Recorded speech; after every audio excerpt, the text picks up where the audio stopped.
দর্শক দেখতে পাচ্ছেন গ্রাম থেকে কুরবানির মাংস উঠিয়ে এনে বিক্রি করতেছে গৌরীপুর বাস স্ট্যান্ডে।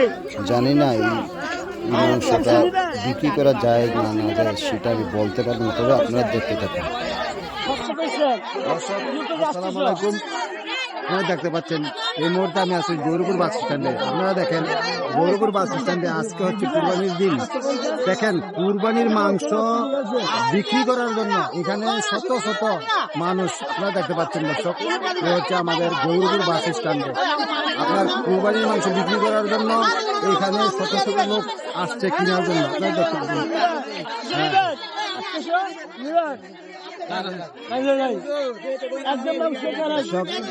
দেখেন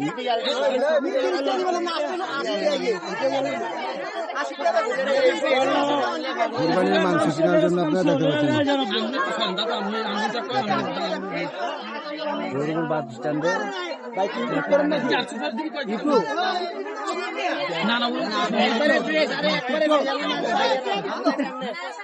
আজকের মাংসের বাজার 800 চলছে, 750 লাগাইছে। মানুষ মনে করেন যে গ্রামে গ্রামে গিয়ে মানুষের কাছ থেকে কুরবানির মাংস উঠিয়ে এনে এইখানে বিক্রি করে। আপনারা দেখতে পাচ্ছেন আমাদের বাংলাদেশের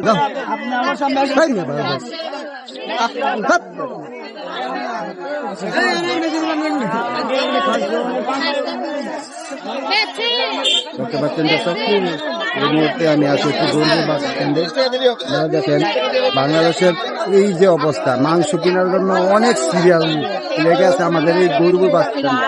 দেখতে পাচ্ছেন এই কুরবানির মাংস গ্রাম থেকে এনে আপনার এখানে মার্কেটে এসে বিক্রি করে। আপনারা দেখুন দর্শক, আমি আপনাদেরকে দেখাচ্ছি 700-800 করে বিক্রি করে যাচ্ছে। দেখতে পাচ্ছেন আরে মিয়া লোন মিয়া দর্শক, আপনারা দেখুন